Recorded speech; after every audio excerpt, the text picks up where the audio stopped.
요즘 투자하면서 가장 스트레스 받는 것 중 하나가 바로 금융소득 종합과세입니다. 예전에는 단순히 수익률만 보면 됐는데 어느 순간부터는 세후 기준으로 계산하게 되더라고요. 특히 배당주나 월배당 ETF 좋아하는 투자자들은 공감하실 겁니다. 처음에는 월마다 돈 들어오는 게 너무 좋아 보여요. 근데 어느 순간 금융소득이 쌓이기 시작하면 갑자기 건강보험료 이야기 나오고 종합과세 이야기 나오고 세율까지 확 뛰기 시작합니다. 저도 미국 월배당 ETF 계속 모으다가 이 부분 때문에 고민을 많이 했어요. 분배금은 잘 들어오는데 생각보다 금융소득이 너무 빨리 커지더라고요. 그러다가 최근 국내 커버드콜 ETF들을 다시 보기 시작했습니다. 처음에는 단순히 월배당 많이 주는 상품 정도로만 생각했는데 공부해보니까 의외로 금융소득 종합과세 관리 측면에서 꽤 독특한 장점이 있더라고요. 오늘은 실제로 일반 계좌에서 국내 커버드콜 ETF 포트폴리오를 운용했을 때 금융소득 종합과세 대상자 입장에서 어느 정도 의미가 있는지 현실적으로 이야기해보려고 합니다. 제가 본 포트폴리오는 이런 조합입니다. 최근 많이 언급되는 국내 커버드콜 ETF들 위주로 구성해봤어요. KODX 200 타겟 클릭 커버드콜, SOL 200 타겟 클릭 커버드콜, TIGR 200 타겟 클릭 커버드콜, TIGR 배당 커버드콜, RISE 코리아 밸류업 위클리 고정 커버드콜, 이렇게 5개를 균등하게 담는 구조입니다. 처음 보면 비슷비슷해 보이는데 실제로는 약간씩 성격 차이가 있습니다. 어떤 상품은 코스피 200 중심이고 어떤 상품은 배당주 비중이 높고 또 어떤 상품은 밸류업 기업 중심으로 구성돼 있어요. 하지만 공통점은 있습니다. 전부 국내 주식 기반 커버드콜 ETF라는 점입니다. 왜 금융소득 종합과세 투자자들이 관심 가지는 걸까? 이 부분이 핵심입니다. 미국 월배당 ETF 투자해보신 분들은 느끼실 거예요. 분배금 대부분이 금융소득으로 비교적 깔끔하게 잡힙니다. 처음에는 괜찮은데 자산이 커질수록 금융소득 증가 속도가 상당히 빨라집니다. 특히 SCHD나 JPI 같은 상품 여러 개 담고 있으면 어느 순간부터 분배금 규모가 꽤 커져요. 반면 국내 커버드콜 ETF는 구조가 조금 다릅니다. 여기서 중요한 건 옵션 프리미엄 부분입니다. 국내 커버드콜 ETF는 단순 배당만으로 분배금을 만드는 게 아니라 코스피 200 옵션 매도 프리미엄도 활용합니다. 이 부분 때문에 실제 과세 구조가 조금 달라질 수 있어요. 저도 처음에는 다 15.4% 떼겠지라고 생각했습니다. 솔직히 처음에는 저도 단순하게 생각했어요. 월배당 들어오면 무조건 전부 배당소득세 15.4% 붙는 줄 알았습니다. 근데 실제 사례들 찾아보고 ETF 구조 공부해보니까 체감이 조금 다르더라고요. 국내 주식형 커버드콜 ETF는 분배금 전체가 동일하게 과세되는 느낌이 아닐 수 있습니다. 왜냐하면 내부 수익 구조 안에 여러 재원이 섞여있기 때문이에요. 국내 주식 매매 차익, 배당 수익, 옵션 프리미엄, 기타 자본이익, 이런 식으로 구성됩니다. 그래서 실제 투자자 입장에서는 표면 분배율 대비 금융소득 증가 속도가 생각보다 완만하게 느껴지는 경우가 있습니다. 실제 숫자로 계산해보면 느낌이 옵니다. 예를 들어 일반 계좌에서 3억 원을 이 포트폴리오에 투자했다고 가정해볼게요. 그리고 연 분배율을 보수적으로 10% 정도로 잡아보겠습니다. 그러면 연간 분배금은 대략 3천만 원 정도 나옵니다. 처음 보면 대부분 이렇게 생각합니다. 3천만 원이면 금융소득 바로 크게 잡히겠네.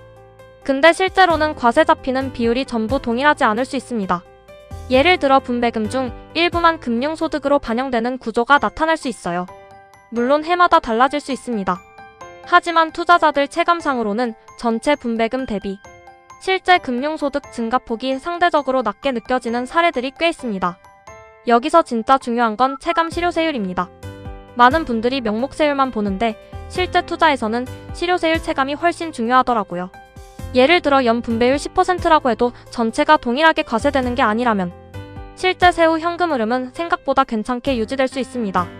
특히 이미 금융소득 종합과세 구간에 진입한 투자자 입장에서는 이런 차이가 꽤 크게 느껴질 수 있어요. 왜냐하면 추가 금융소득이 늘어날수록 세율 부담이 계속 커지기 때문입니다. 그런데 국내 커버드콜 ETF는 상대적으로 금융소득 증가 속도가 완만하게 체감되는 경우가 있어요. 이 부분 때문에 최근 고배당 투자자들 사이에서 관심이 높아진 것 같습니다. 그렇다고 무조건 절세 상품처럼 보면 안 됩니다. 이 부분은 정말 조심해야 합니다.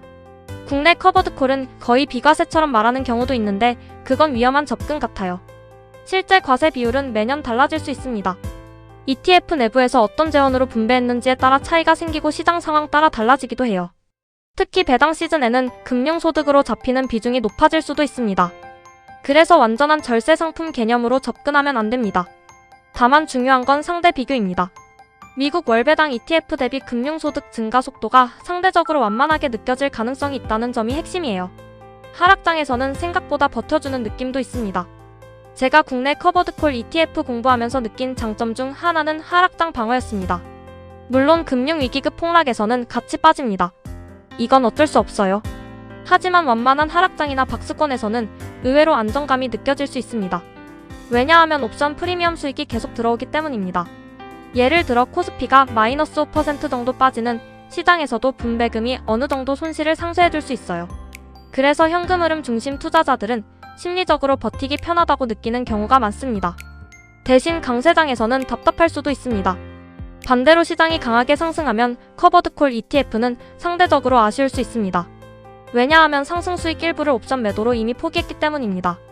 예를 들어 코스피가 급등하면 일반 인덱스 ETF는 그대로 따라 올라갑니다. 근데 커버드콜 ETF는 상승폭이 제한될 수 있어요. 그래서 장기 초강세장에서는 일반 ETF보다 성과가 밀릴 가능성이 충분히 있습니다. 이건 투자 전에 꼭 받아들여야 하는 부분 같습니다. 개인적으로 느낀 현실적인 활용법. 제가 공부하면서 느낀 건 국내 커버드콜 ETF는 공격적 자산 증식용이라기보다는 현금 흐름 관리형 자산에 가까운 느낌이라는 점입니다. 특히 이런 투자자들에게 잘 맞아 보였어요. 금융소득 종합과세 관리 고민 있는 투자자, 매달 현금 흐름 원하는 투자자, 미국 월배당 ETF 세금 부담 느끼는 투자자, 박스장 대응 원하는 투자자, ISA 한도 이미 다 사용한 투자자, 특히 일반 계좌에서 세후 기준 현금 흐름 관리하려는 사람들에게는 꽤 흥미로운 선택지가 될 수 있다는 생각이 들었습니다. 그래도 ISA나 연금 계좌가 가장 좋긴 합니다. 솔직히 말하면 국내 커버드콜 ETF도 ISA나 연금 계좌 안에서 굴리는 게 가장 효율은 좋습니다. 왜냐하면 분배금이 계속 나오는 구조라 세금 누적 차이가 시간이 갈수록 커지거든요. 다만 현실적으로 ISA 한도가 부족하거나 일반 계좌 운용 비중이 큰 투자자들도 많습니다. 그런 경우에는 국내 커버드콜 ETF가 미국 월배당 ETF 대비 상대적으로 덜 부담스럽게 느껴질 수 있다는 점은 분명 장점처럼 보였습니다. 마지막으로 느낀 점. 예전에는 월배당 투자하면 무조건 미국 ETF부터 떠올렸습니다. 근데 최근 국내 커버드콜 ETF 시장 공부하면서 생각이 조금 바뀌었어요. 특히 금융소득 종합과세에 이미 신경 써야 하는 투자자 입장에서는 단순 분배율보다 세후 기준 체감이 훨씬 중요하다는 걸 다시 느꼈습니다. 물론 단점도 분명 존재합니다. 상승 제한도 있고 강세장에서는 상대적으로 답답할 수 있어요. 하지만 현금 흐름과 세후 효율을 동시에 고려하는 투자자라면 충분히 연구해볼 만한 영역이라는 생각은 들었습니다. 저도 앞으로는 단순히 분배율 숫자만 보는 게 아니라 실제 세후 현금 흐름과 금융소득 증가 속도까지 함께 보면서 투자해야겠다는 생각이 들었습니다.